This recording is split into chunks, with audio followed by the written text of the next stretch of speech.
রাজাকার মহিবুল হাসানের কন্যা সৈয়দা রিজওয়ানা হাসান, তার বিরুদ্ধে প্রায় 1200 কোটি টাকার তদন্ত চলছে।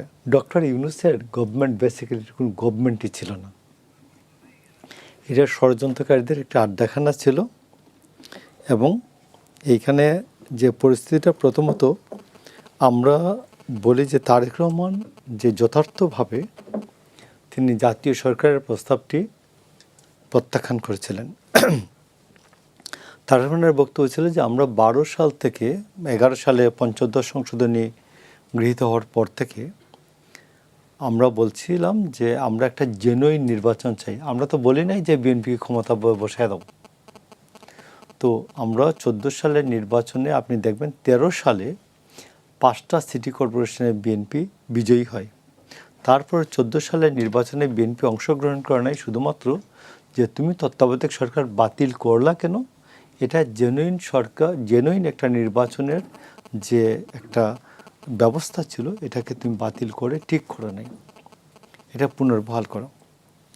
তো তারেক রহমানের বক্তব্যটা ছিল হাসিনা যাওয়ার পরে যে একটা জেনুইন নির্বাচনের পথে যে বাধা ছিল, প্রতিবন্ধকতা ছিল হাসিনা, সে যেহেতু চলে গেছে আমরা একটা জেনুইন নির্বাচনের পথে যেতে পারি।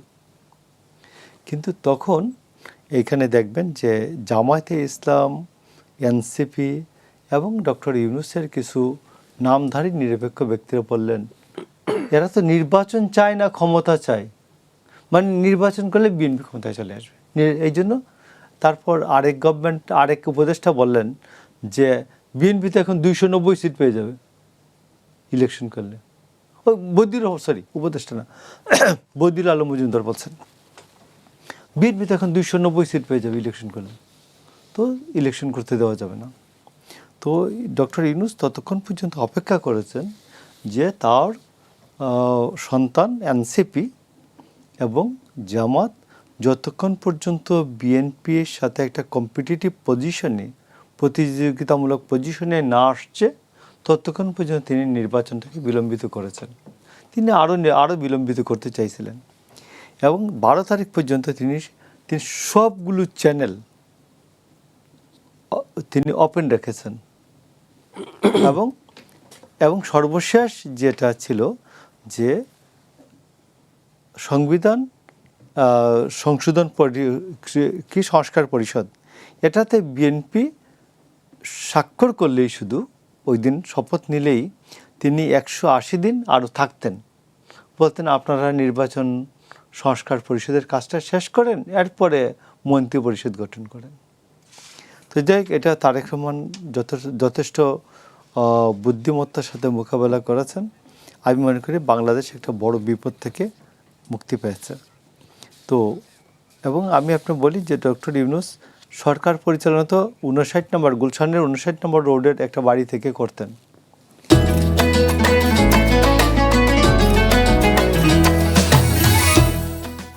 ওরা সিদ্ধান্ত নিতেন সব কিছু নিয়ে তারপর বসতেন, যেটা সাখাওয়াত বলেছেন। সাখাওয়াত নিজেও চোর, নিজে গম চুরির দায়ে চাকরি গেছিল এবং এই গভর্নমেন্টে বড় চোরদের মধ্যে একজন সাখাওয়াত। তো এইখানে সজীব ভুঁইয়াকে আপনি দেখেন, হাসান আরিফের মতো একজন, হাসান আরিফের সাথে আমার কোনো আত্মীয়তা নাই, খাতিরও নেই, হাসান আরিফের মতো একজন সিনিয়র লোককে ক্যাবিনেটে এলজিআরডি মিনিস্ট্রি থেকে সরাইয়া তিনি কারে দিলেন, এই যে পিচ্ছি ছাও সজীব ভুঁইয়াকে দিলেন, আসিফ মাহমুদ সজীব ভুঁইয়া। তো এইখান থেকে আসিফ মাহমুদ সজীব ভুঁইয়া কমপক্ষে 1000 কোটি টাকা চুরি করেছেন, দুদকে এটা নিয়ে তদন্ত চলছে। তার এপিএসের বিরুদ্ধে তদন্ত চলছে, তার বন্ধু এপিএস 311 কোটি টাকার চলছে। তো আমার মনে হয় যে আগামী 1 মাসের মধ্যে এরা লুটপাটটা কি পরিমাণ করেছেন। আমাদের রাজাকার মহিবুল হাসানের কন্যা সৈয়দা রিজওয়ানা হাসান, তার বিরুদ্ধে প্রায় 1200 কোটি টাকার তদন্ত চলছে। তো আমরা মনে করেছিলাম যে নিশ্চয়ই শেখ হাসিনা ক্ষমতা থেকে যাওয়ার পরে, তার লুটপাটের থেকে যাওয়ার পরে ডক্টর ইউনূস দেশটা ভালো চালাবেন, আমরা তো এটাই তো প্রত্যাশা করেছি। তো আমি আপনাকে বলি যে কয়েকটা পত্রিকার সূত্র থেকে দেখা যায় এই কয়েকদিনে আপনি দেখবেন যে শেখ হাসিনা যখন ক্ষমতা নেন, আমার 37 বছরে আমাদের বাংলাদেশের ঋণ ছিল 2 লক্ষ কোটি টাকা। এখানে ইকোনমিক্সের লোক বসা আছে। তো এখানে হাসিনা যখন ক্ষমতার থেকে যান, আমাদের তখন ঋণ ছিল 18,31,000 কোটি টাকা। তো এখানে প্রায় 16 লক্ষ কোটি টাকা হাসিনা ঋণ করে গেছেন 15 বছরে।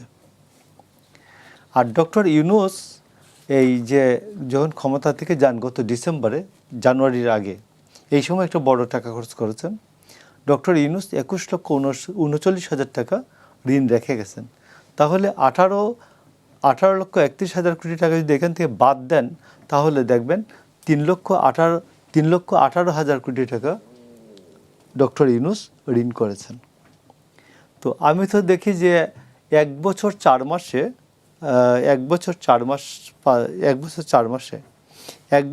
মাসে তিনি 3,18,000 কোটি টাকা ঋণ করলেন।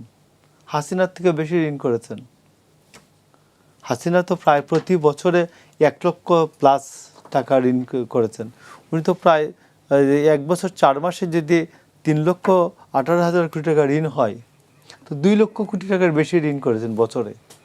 যে আমি সেই ক্ষেত্রে ডক্টর ইউনূসের দৃশ্যমান কোনো উন্নয়ন প্রকল্প বাংলাদেশে ছিল না। ধন্যবাদ। এবং সেই টাকা কিভাবে তিনি খরচ করলেন, আমার মনে হয় যে এইটা ডক্টর ইউনূস স্যার ক্যাবিনেটের অর্থ উপদেষ্টা, তাকে অন্তত ডেকে বলা উচিত যে আপনি আপনার দায়িত্বকালীন সময় যে এই খরচটা কিভাবে হলো, এটা অন্তত আমাদের একটু বুঝাই দেওয়া যায়।